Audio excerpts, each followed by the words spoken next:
उनको जरा पूछे कि कच्छ द्वीप क्या है। नमस्कार दोस्तों, 1947 में जब भारत को तोड़ के इंडिया और पाकिस्तान बना था और इसके अगले साल ही पाकिस्तान हम पर अटैक कर देता है और गिलगिट बाल्टिस्तान पर कब्जा कर लेता है, जिसे आज हम पीओके यानी कि पाकिस्तान ऑक्यूपाइड कश्मीर बोलते हैं। इसी में से एक एरिया था सक्सगम वैली, जिसको पाकिस्तान चाइना को दे देता है, जिसके ऊपर से अब काराकोरम हाईवे यानी कि चाइना पाकिस्तान इकोनॉमिक कॉरिडोर गुजर रहा है। इसके बाद हम इस मुद्दे को यूएनएससी में ले जाते हैं और यूएनएससी में हम ये भी बोलते हैं कि चीन को सबसे पहले यूएनएससी की सीट मिलनी चाहिए।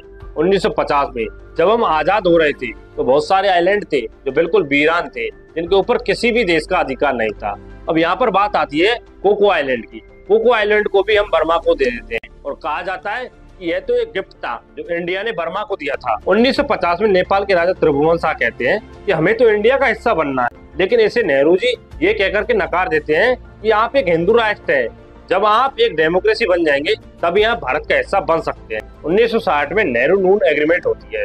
यहाँ पर फिर से भारत पाकिस्तान को अपनी टेरिटरी दे रहा था, लेकिन सुप्रीम कोर्ट इसे संज्ञान में ले लेता है और कहता है कि अगर आपको इंडिया की टेरिटरी किसी और दूसरे देश को देनी है तो आपको एक कॉन्स्टिट्यूशनल अमेंडमेंट एक्ट लाना पड़ेगा, आपको पार्लियामेंट से परमिशन लेनी पड़ेगी, आप ऐसे ही जाकर किसी को जमीन नहीं दे सकते। अब यहाँ पर एक पॉइंट बनना बेहद जरूरी हो जाता है कि अगर मैं अपनी टेरिटरी को किसी को देना चाहूँ तो मुझे कॉन्स्टिट्यूशनल अमेंडमेंट की जरूरत है, लेकिन अगर मैं किसी एरिया को डिस्ट्रीब्यूटर टेरिटरी कह दूंगा, अगर मैं कहीं पर अपनी बाउंड्री मार्क ही नहीं करूंगा तो मैं बड़े आराम से पब्लिक पॉलिसी में उसको एक्सचेंज के नाम से दे सकता हूँ। कुछ ऐसा ही हुआ था कच्चा द्वीप आइलैंड के साथ। ये कच्चा द्वीप आइलैंड 1974 और 1976 के एग्रीमेंट के साथ श्रीलंका का हिस्सा बन गया और इसलिए ये समझना बहुत जरूरी हो जाता है कि आखिर ये कच्चा द्वीप आइलैंड का इशू है क्या। आज की इस वीडियो में हम इसी पर चर्चा करेंगे। Prime Minister invoked the Kachativu Island and getting the Gandhis connecting it and how this was an historical blunder.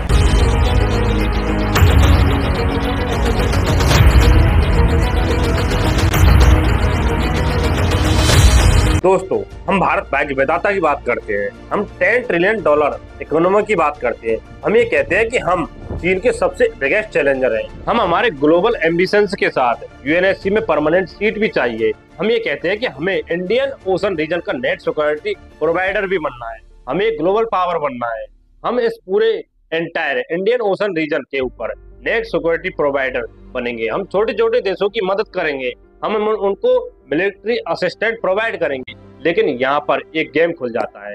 जब भी इंडिया यह बात करता है तो कुछ देश ऐसे हैं जो परेशान होते हैं।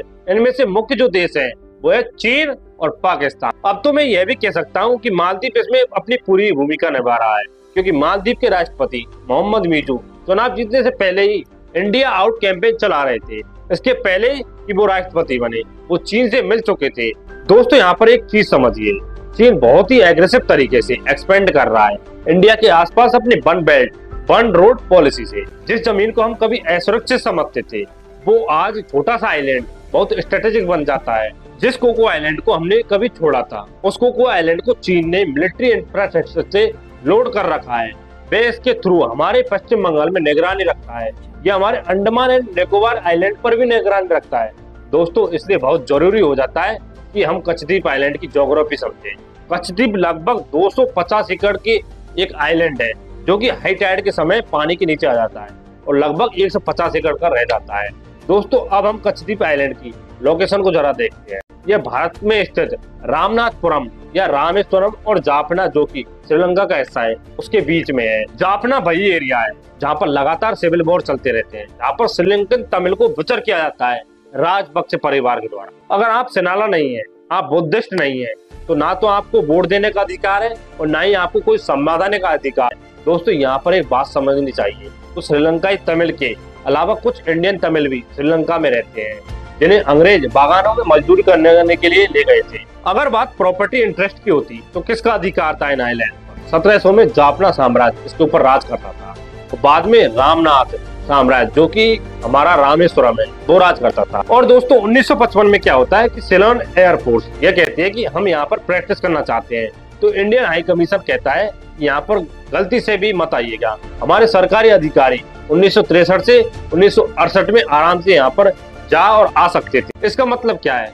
ये जमीन हमारे हाथ में तो थी, लेकिन नेहरू जी क्या कहते हैं नेहरू जी एक लेटर लिखते हैं कॉमनवेल्थ सेक्रेटरी को और ये कहते हैं कि मुझे कोई फर्क नहीं पड़ता, मैं ये जमीन दे भी देता हूँ, मैं इस समस्या का समाधान करना चाहता हूँ। इसके बाद इंदिरा गांधी कहती हैं यहाँ पर सिर्फ रेत है, चट्टाने हैं, यहाँ पर आप क्या करेंगे, यह तो कोई काम की भी नहीं है। अब 1974 में बहुत इंपॉर्टेंट इवेंट था जो हमारे उस टाइम के फॉरेन सेक्रेटरी थे केवल सिंह, वो केवल सिंह जाते हैं और उस टाइम के डीएमके के प्रमुख थे जो उस टाइम के चीफ मिनिस्टर थे एम करुणानिधि, उनको जाकर के यह बताते हैं कि हमारी डील लगभग समाप्त हो गई है और हम ये कच्छद्वीप आइलैंड श्रीलंका को देने वाले हैं। तो वे ये पूछते हैं क्यों आप ये जमीन क्यों देना चाहते हैं, क्योंकि अगर तमिल सिटीजन, अगर तमिल मछुआरे वहां जा रहे हैं, कहीं मछली पकड़ रहे हैं, नेचुरली उनका इंटरेस्ट होगा ऐसे आइलैंड में, और अगर उनका इंटरेस्ट होगा तो नेचुरली जो भी चीफ मिनिस्टर होंगे उनका भी इंटरेस्ट होगा। कहीं ना कहीं कंसेशन की जरूरत थी तो केवल सिंह उनको समझाते हैं कि कुछ स्ट्रेटेजिक रीजन है जिसके कारण हम इसे देना चाहते हैं। पहला रीजन ये है कि हम अच्छे रिलेशन बनाना चाहते हैं। अब दोस्तों पहली बार ऐसा एग्जाम्पल देखा होगा आप, सिर्फ अच्छे रिलेशन बनाने के लिए मैं अपनी जमीन देना शुरू कर दूं क्योंकि मुझे अपने पड़ोसी से दोस्ती करनी है, मैं अपना घर उनको दे दूं, अपना फोन, सब कुछ दे दूं। तो ये एक रीजन था। इससे भी ज्यादा इंपॉर्टेंट रीजन था उस टाइम इंडिया ने बांग्लादेश में लिबरेशन वॉर कराई थी, बांग्लादेश को लिबरेट कर दिया था।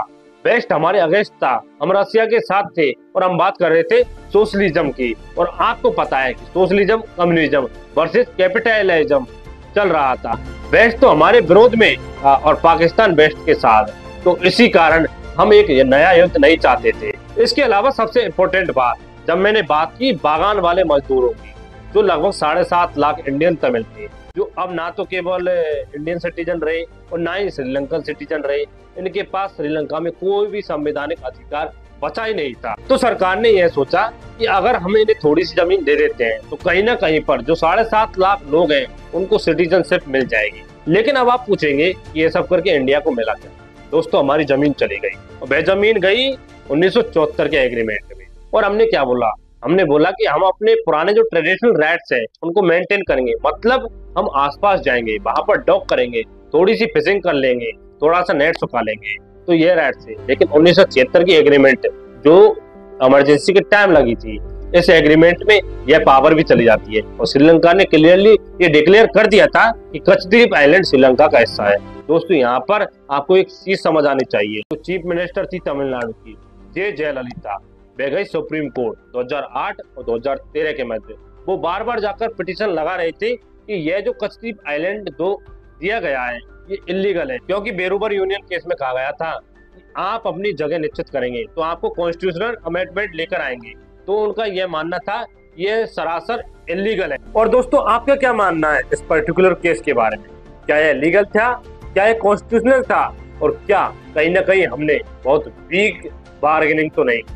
क्या आपको नहीं लगता कि कहीं ना कहीं श्रीलंका ने हमें ब्लैकमेल किया? और दोस्तों ब्लैकमेल तो हम हुए हैं, क्योंकि यह वही टाइम था जब चाइना इनरोड्स कर रहा था श्रीलंकन इकोनॉमी में और चीन श्रीलंका का अच्छा दोस्त न बन जाए, तो हमने उसको जमीन दे दी।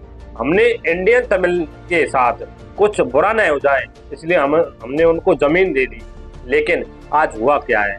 श्रीलंका का हम्बनटोटा फोर्ट, श्रीलंका की हम्बनटोटा सिटी और श्रीलंका का हम्बनटोटा एयरपोर्ट, ये सब कुछ किसके अंडर में है, किसके पास है? चीन के पास। आपको पता है श्रीलंका में इकोनॉमिक क्राइसिस चल रहे हैं, आपको हमेशा बेल आउट चाहिए, कभी IMF से तो कभी इंडिया से तो कभी चाइना से। पैसे की जरूरत बहुत है, फॉरेक्स रिजर्व है नहीं, बड़े बड़े लोन है जिनकी EMI आप दे नहीं पा रहे हैं, और आप आंख दिखाते हो इंडिया को। और आप आंख कैसे दिखाते हो? आप चीन से $1 बिलियन का चेक लेकर आते हो और बोलते हो 4-5 और डॉप्स को दे दूंगा, वरना मुझे भी 1 बिलियन दे दो। इंडिया को धमकी दी जाती है, पर होता क्या है? हम्बनटोटा 99 साल के लीज पर चला जाता है क्योंकि ये लोन दे नहीं पाए। तो दोस्तों मुझे एक क्वेश्चन बताइए, अगर कच्छद्वीप आइलैंड आज श्रीलंका का हिस्सा होता है तो क्या गारंटी है कि कल कच्छद्वीप के ऊपर भी कोई लीज एग्रीमेंट चाइना नहीं ले सकता?